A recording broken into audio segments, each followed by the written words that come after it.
Alright guys, this is the Toyota Yaris. I've already videoed this car last week, okay, at the Malaysian Auto Show. So today here in PJ, I'm at the launch event. And what's new today? They have announced the prices, right? The actual prices have come up to be variant to variant, 1,000 ringgit lower than previously announced. Alright, so the J-Spec model starts at 71,000 ringgit. The mid-range E-Spec model, 77,000 ringgit. The G-Spec model that you see here is 84,000 ringgit.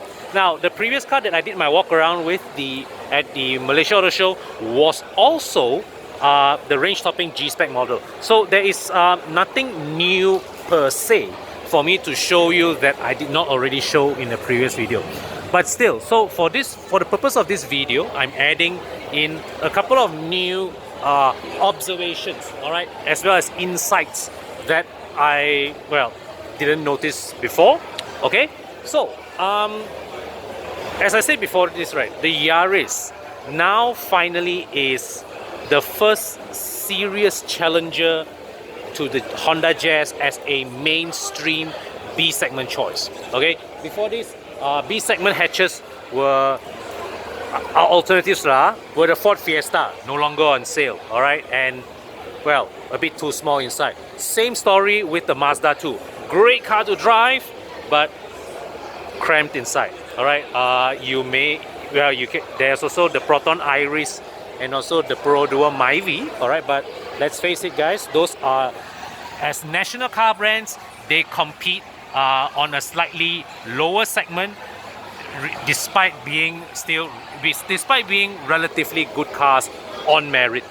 Alright, so here the Yaris, alright, interestingly enough, before this, alright, if you were to rewind back 10 years ago, the Yaris in the mid 2000s was fully imported from Thailand, and at that time the pricing was above 100,000 ringgit okay, at the time.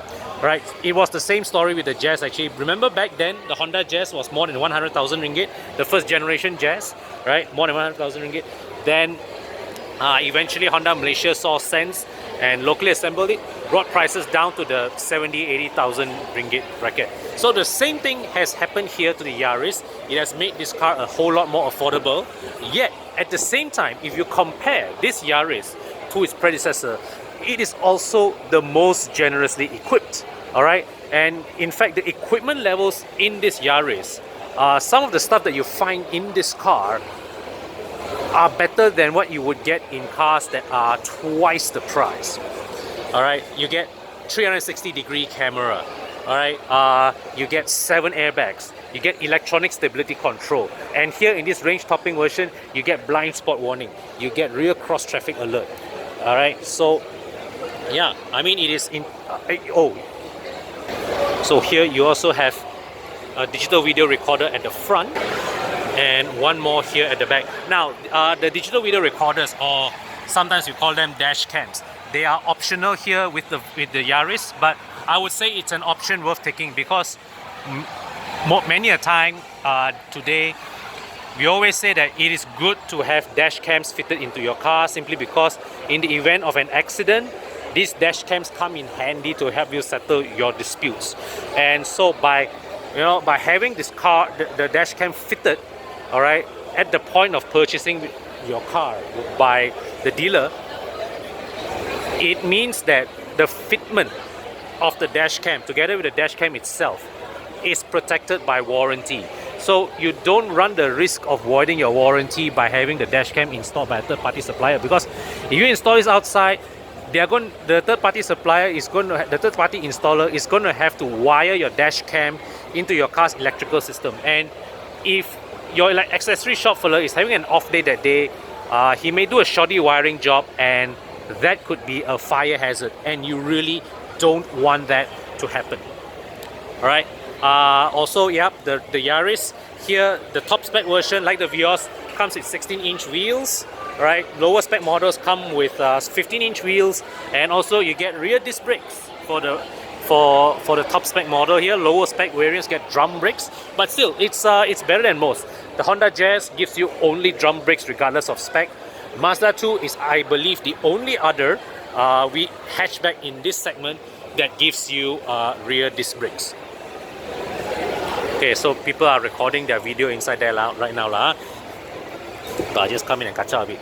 So you see, just show you quickly, here's the rear view camera, right? See this light here? So yeah, the Yaris comes with auto dimming rear view mirrors. So what's the use of that? When you're driving at night, the ding dong at the back there, switch on high beam, the rear view mirror will automatically darken and eliminate the glare for you. Alright, that is not a common feature even at twice the price. So having it here in the Yaris at the B segment hatchback, for me, it is useful. It is a win for Toyota. Okay, so in terms of features, really, right, I think the Yaris, Toyota have made a few right calls, all right, in terms of choosing what are the things to include in the Yaris and what not. So the other thing I want to talk about are the headlights, all right, are the front lighting rather. So the Yaris has daytime running lights, LED daytime running lights, but the headlamps are halogen projectors, so the appearance is relatively respectable. But some of you may say, hey, shouldn't these day and age cars come with LED headlamps? I mean, the Mazda 2 gives you LED headlamps. Even the Pro-Duo Myvi gives you LED headlamps. Alright, true, LED headlamps look more canggih, look nicer, but they should also tell you that LED headlamps are also a lot more expensive to replace. So by putting halogen projectors, I think it is a smart move on Toyota's part.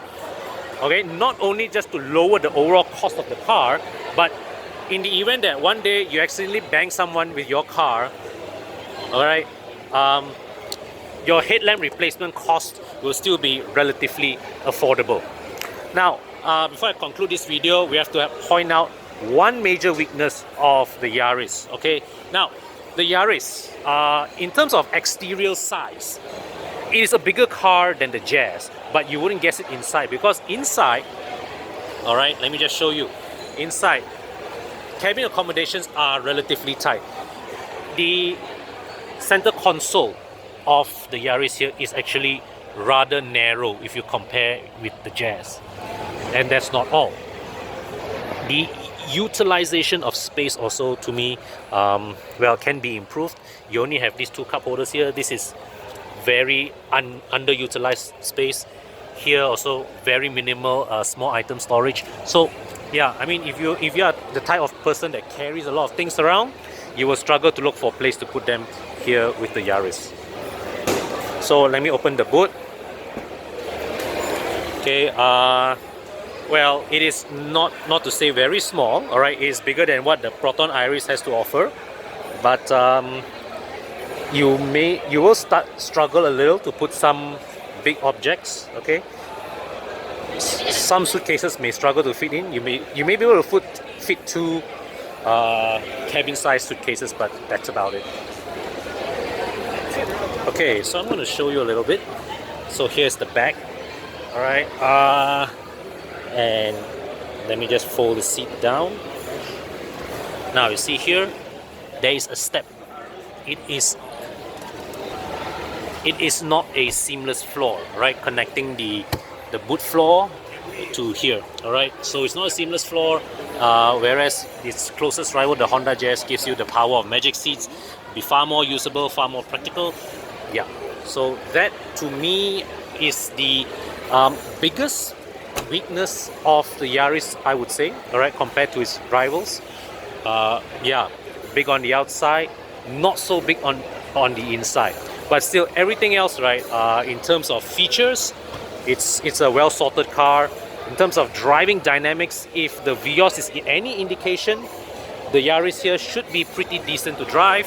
We're going to be attending the media drive next week, so there'll be a bit more feedback then. All right, so there is it, guys. This is the first overall walk around of the Vios. So until the media drive next week, okay? Cheers, guys.